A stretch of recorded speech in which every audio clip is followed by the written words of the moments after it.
Oh, it's so hard to get to there. Far. All right. Rewind. Okay.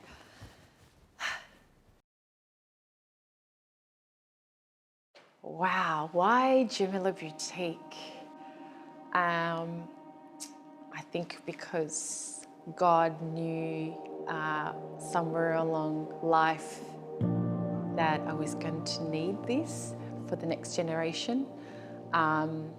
Growing up, I went to a public school and raised in a Muslim family household, and I remember Mum dressing me up for school, and I'd have the long school dress up to my knees, and I'd have like these baggy tracksuit pants she would pull up on me, and wear my hijab like a little granny tied to underneath my chin, and I was actually happy with who I was and my identity, even at a young age with my Muslim identity, but I was bullied at school quite a bit for the way for my appearance. Coming home, I had a Muslim household. My family members they looked exactly like me. It was my safe haven. But then, going out into the real world, things were a bit more daunting. It wasn't the same. Society wanted me to be a particular way, but I looked obviously very different, wearing hijab and even my dress code.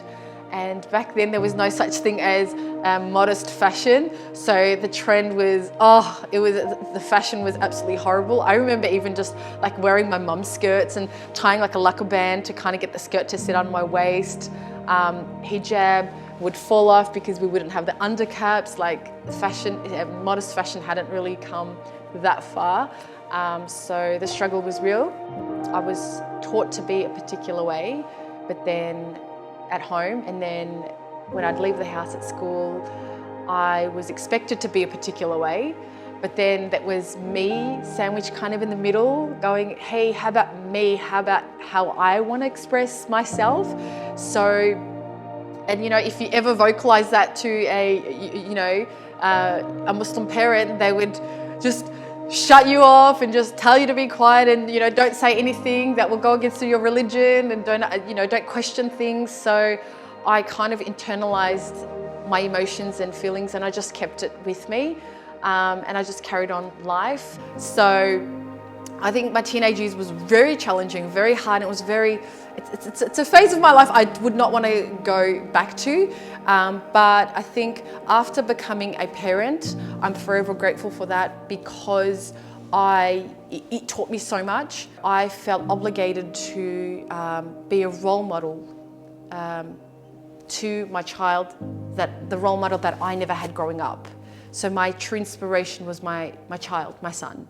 And then I had my daughter as well.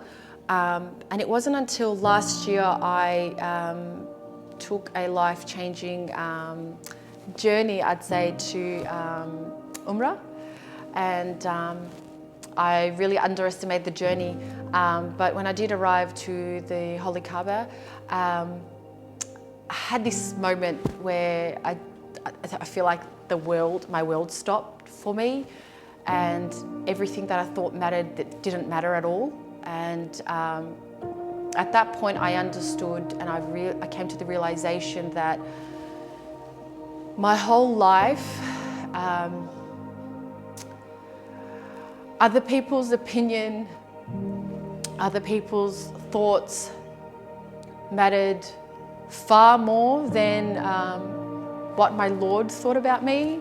So I took an oath in front of the Kaaba that I promised God that from this point onwards, moving forward, His opinion would matter over anyone else's opinion of me, and with anything I do, and I was going to apply that to everything in my life. And when I did get back from Umrah, just eased back into my usual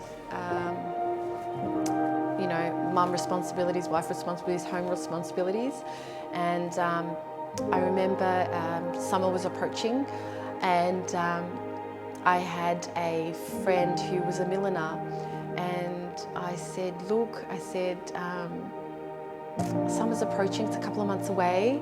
The struggle is real, we really struggle to find hats, and I think you and me should come together and design a hat that would fit hijabis, women wearing hijab, because the hats out there, they don't fit our head. And every summer we get a hijab tan line. Like, there's actually like a hijab tan line thing.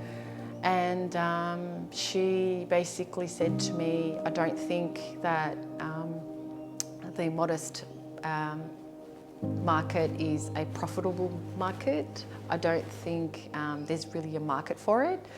And I was like, what do you mean? There's like millions and millions of Muslim women. Like, come on, we go through summer every single year. It's not like it just happens like once, it just happens once in a lifetime kind of thing. I said, every summer we go through the struggle, and it's 3 months of, hot heat in Melbourne, especially like the dry heat. And then she said, look, I'm overwhelmed with my own work. Please just, my business is bleeding, like go away, like kind of thing. Like she kind of like brushed me away. So for 3 days, I couldn't get this idea out of my head, designing a hat. I never thought I'd ever be a person that sells hats or a hat designer, but so for 3 days, I remember I was very nervous. It was just constantly growing on me. I was constantly thinking about it, and it wasn't until the 3rd day. It was like midnight, and I kind of like poked my husband, and I said, "Wake up, wake up, wake up!" And I was like, "What happened?" Like, I need to talk to you about something. I can't sleep without getting this off my chest. And he kind of freaked out, like, really at this time, like, what do you need to get off your chest? He was a bit worried actually. And I said, I have thought about it a lot. I have actually done my research, and I've decided to design a hat for summer for hijabis. And he kind of looked back at me like, what?